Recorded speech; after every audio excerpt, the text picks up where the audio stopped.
could Americanism be fairly characterized as a religion?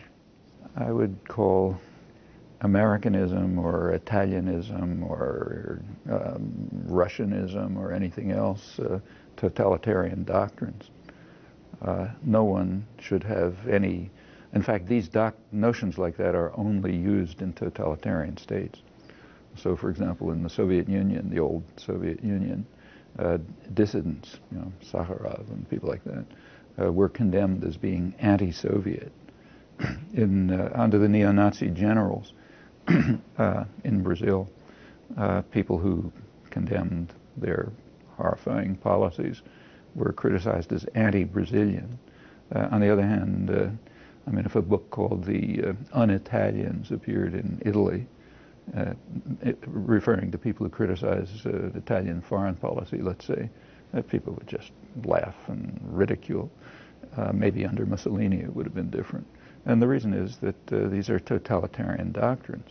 They identify state policy with the country and its society and its culture. And that's not done by people who have any conception of freedom. Actually, there's a long history to this notion. It goes back to the Bible. In Kings 1, King Ahab condemns Elijah, who was seeking justice and freedom. He condemns him as being, the Hebrew phrase, Ocher Yisrael, that means roughly someone who hates Israel or troubles Israel, something like that. He's anti-Israel because he's seeking justice and freedom.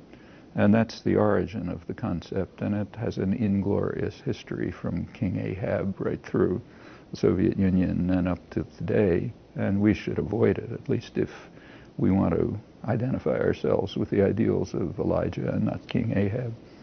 If your concept of America is that it should be a violent, destructive, racist state that seeks to achieve the ends of those in power by any murderous or other means that it has, and that is quite happy to have, say, 30 million people hungry and 40 million without health insurance and so on. If that's your concept of America, then yes, you should call Martin Luther King un-American.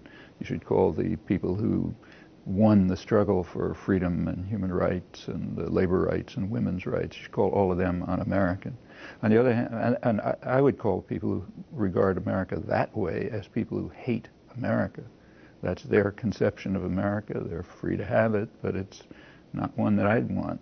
If by America you mean the people who have the actions and the people who have in fact won a quite remarkable degree of freedom over the centuries, in fact beyond any other country that I know, not by a gift, but by constant hard struggle and dedication, and have achieved at least some measure of justice and want more, and who are opposed to aggression and violence. If that's your conception of America, fine, then I'm pro-American. But there's no answer. It depends which America you mean. It's like King Ahab again.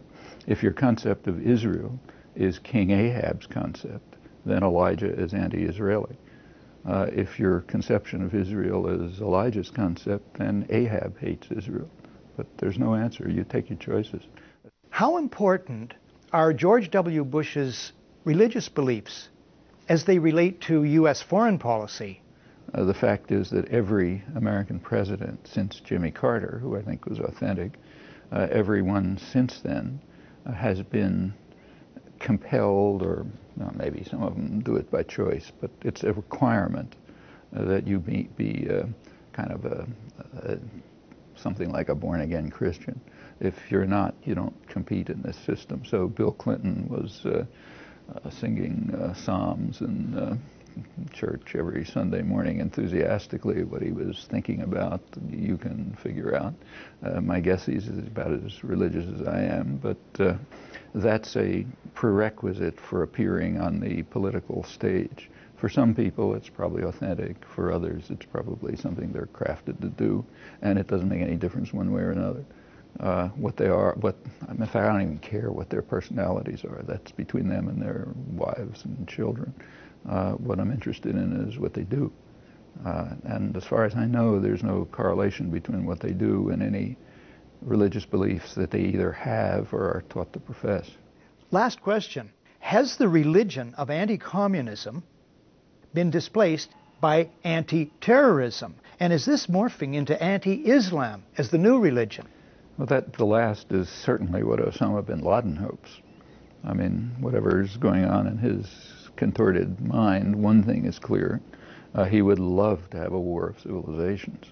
He would love to incite a war between the West and Islam. In fact, that's one of the main goals. People in planning positions in the United States, if they have any intelligence, certainly don't want that. And there's no historical reason to assume that it's true. The U.S. is quite ecumenical in its foreign relations. So, for example, Indonesia was the largest Islamic state in the world, and the United States was very supportive of Indonesia, as was Canada, as long as it was being run by someone who's indistinguishable from Saddam Hussein, who came into power with killing maybe 1 million people and compiled one of the worst records of terrorism and atrocities in the world. And all that time, Canada and the United States were quite happy with him, even though it was an Islamic state. On the other hand, say in the 1980s, this relates to the war on terror. Remember, the people who are now in Washington, most of them, also were in leadership positions in the Reagan administration, which came into office in 1981, declaring that a war on terror would be the centerpiece of U.S. foreign policy, and under that framework carried out massive terrorist atrocities around the world, particularly in Central America, where one of their targets was the Catholic Church. Well, is there a war between the United States and the Catholic Church? There was in Central America.